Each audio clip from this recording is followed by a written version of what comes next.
Уважаемые учителя, родители, учащиеся, педагоги гимназии Аикагата.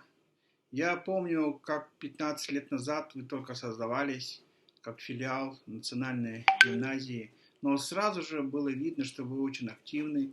Вам в какой-то мере повезло, что вы были в центре города Якутска, находились во Дворце детского творчества и максимально активно использовали дополнительное образование.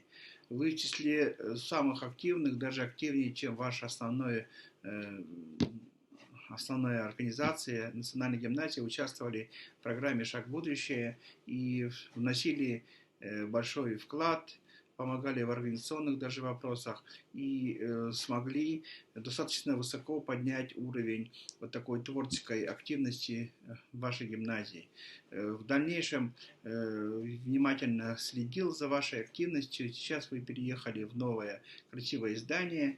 Я думаю, что на 203 микрорайоне вы не должны опускать свою планку. У вас созданы все хорошие условия, у вас очень много оборудования, много возможностей для своего развития.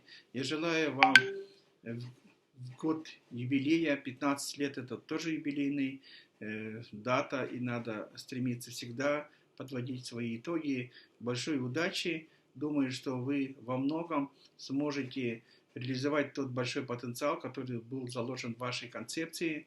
Вы то городское учреждение образовательное, которое не совсем такое асфальтное, а люди, которые любят природу. У вас очень много экологических направлений, я очень рад за это дело. Вы ездите много по республике, узнаете, что такое наша Якутия, не замыкаетесь в узких границах.